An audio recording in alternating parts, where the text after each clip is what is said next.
Muy buenas tardes. En este momento vamos a hablar de lo que viene siendo la función del pulmón enfermo. Ok, la escuela es la Universidad del Valle de México y el alumno es José Carlos. Ok, un gusto, un placer. Bueno, vamos a dar por comienzo lo que viene siendo ese tema de función del pulmón enfermo. Ok, vamos a hablar primero de las enfermedades obstructivas. Estas enfermedades se dan por un exceso de secreciones como lo puede ser la mucosa o por la aspiración de un material extraño. ¿Ok? Estas enfermedades dan por inicio lo que viene siendo las entradas de la nariz, ¿vaya? ¿Ok? Y pues aquí podemos ver una imagen donde se puede explicar perfectamente cómo está presentado, ¿no? Aquí tenemos la cantidad de la mucosa, aquí podemos ver una entrada pues de cierta manera regular y después una entrada reducida. Por la misma razón, es una enfermedad obstructiva, o sea que, por ejemplo, en la primera, en la letra A, nos menciona de alguna mucosa, y en la C, pues de un tamaño, ¿ok? La obstrucción puede deberse a la contracción de la musculatura lisa bronquial, como sucede en el asma, hipertrofia de las glándulas mucosas, como la bronquitis crónica, por dar unos ejemplos, ¿ok? Aquí podemos ver la definición que nos menciona, puede ser una contracción. Esto normalmente se da en la zona bronquial, ¿ok? De ahí vamos a pasar a dar un ejemplo acerca de las enfermedades obstructivas. En este caso vamos a hablar del EPOC, el muy famoso EPOC, que pues, es la enfermedad pulmonar obstructiva crónica. Esta enfermedad se caracteriza por la obstrucción del flujo de aire. Ok, aquí pusimos un ejemplo de lo que viene siendo un paciente epocoso, ¿no? Aquí tenemos las células, este es un paciente sano y aquí es un paciente enfermo. Ahí te le vamos a dar la definición para que tengan en mente cómo es que se da esto y por qué se da así, ¿no? Bueno, las causas son el efisema, que básicamente es dificultad para respirar. Debido a la dificultad para respirar existe pocas células, entonces se necesita más aire y como existe una dificultad, pues bueno, pues es una combinación de ambos que conlleva a sentir la falta de aire, ¿no? Una bronquitis crónica que es la inflamación y cicatrización de los bronquios, lo que produce moco, o su mezcla que se provocan en una época. Tomando en cuenta esto, pues nos damos cuenta de que si se dan estas enfermedades o estas causas, pues va a ser un paciente pocoso, ¿no? Y pues va a agravar la situación. Los síntomas, bueno, son una disnea progresiva al paso de los años, es decir, una falta de aire. Cada vez que pasan los años, el paciente se siente con más dificultad para respirar, ¿no? Y falta de aire.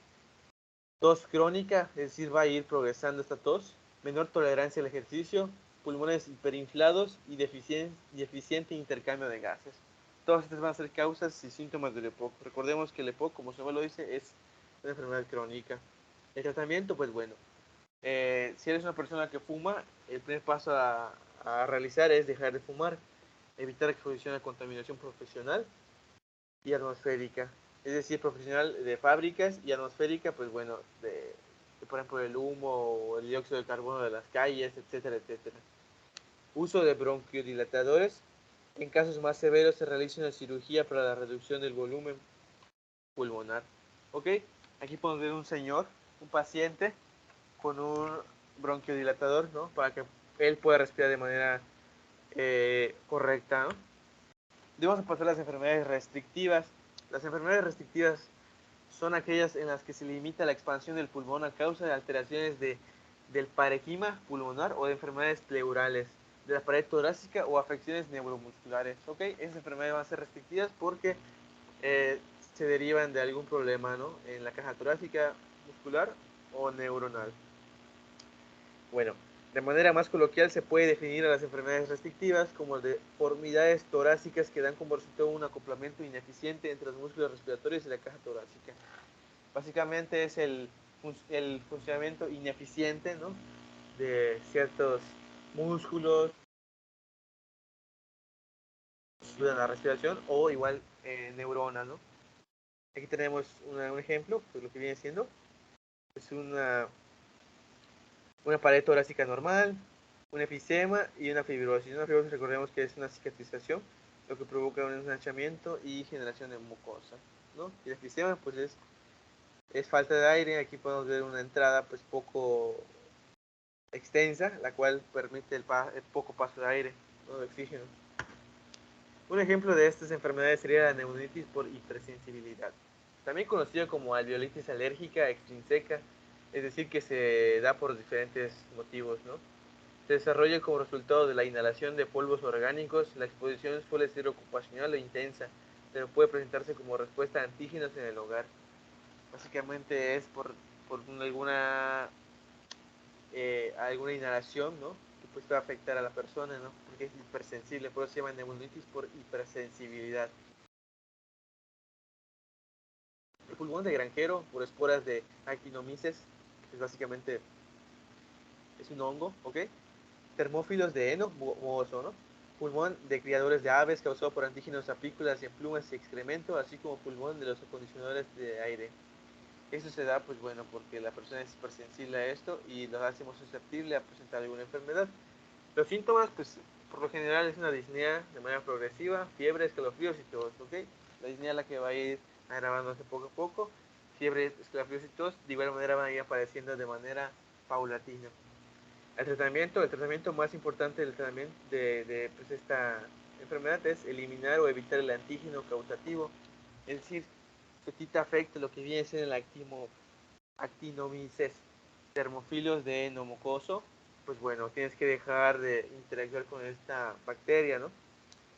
Algunos pacientes requieren de corticorepatía sistémica prolongada, pero esta puede no resultar en mejoría si la exposición del antígeno persiste.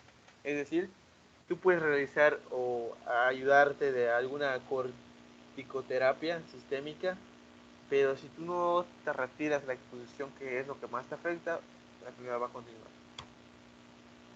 Vamos a pasar a enfermedades vasculares.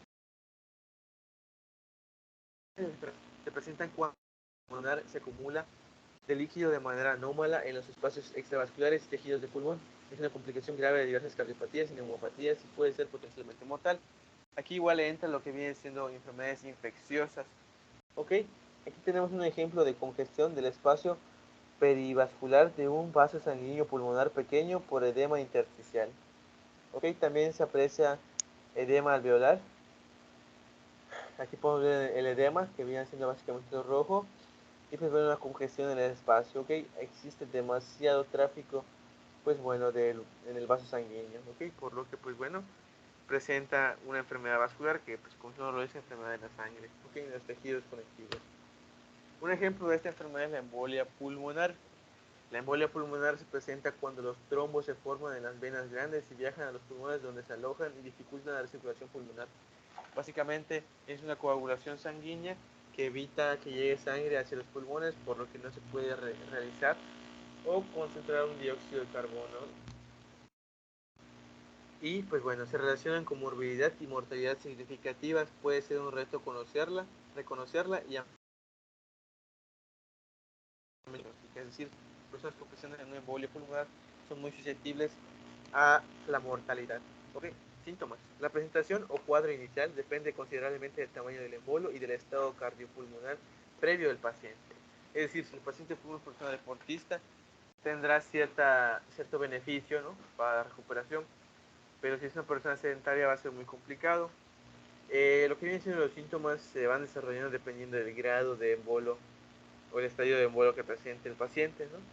Estos son tres y son el embolo pequeño, que es la hipertensión pulmonar, es el primer signo que aparece. El embolo medio, que presenta disnea, menor frecuencia y fiebre. Y el masivo, que presenta síntomas muy graves como el shock, la palidez, dolor torácico central y a veces pérdida de conciencia o un paro cardíaco. ¿Okay? Puede ser fulminante. El tratamiento, pues bueno, será una anticoagulación con heparina o tratamiento fibrinolítico. Ese ya es un tratamiento más médico que se debe realizar de manera emergente. ¿Okay? Después tenemos enfermedades ambientales. Aquí podemos mencionar un sinfín de ejemplos.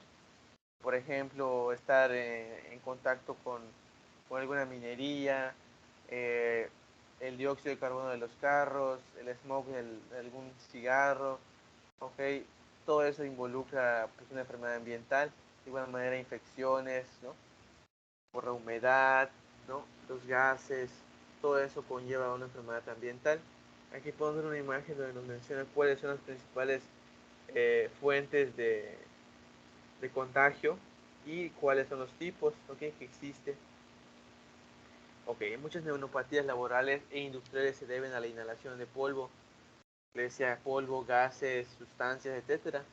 Los contaminantes atmosféricos también son factores importantes en la etiología de otras enfermedades como la bronquitis crónica, el efisema, el asma y el carcinoma bronquial, por lo que empezaremos observando el entorno en el que vivimos. Las principales causas son los contaminantes atmosféricos como el monóxido de carbono, óxidos de nitrógeno, óxidos de azufre, hidrocarburos y smog. Asma laboral es un ejemplo de una enfermedad ambiental. Son diversas ocupaciones que conllevan una exposición a polvos orgánicos alérgicos y algunas personas presentan hipersensibilidad. Las principales causas de estas enfermedades, como el asma laboral, más en concreto, es por trabajar en plantas harineras, en plantas de cedro rojo oriental, en plantas de goma arábiga y trabajadoras que manipulan pieles o plumas. Ese tipo de personas que trabajan aquí y presentan alguna asma laboral es porque son muy susceptibles y sensibles a este tipo de polvos, ¿no?, de sustancias. Los síntomas pues son la disnea, sibilancias, tos y en ocasiones síntomas de alergia en las vías respiratorias superiores. Muchas personas no se dan cuenta de que tienen esta enfermedad porque piensan que son ciertas alergias, ¿no?, pero en realidad son enfermedades pues ambientales que van de manera progresiva, ¿no?, de manera crónica.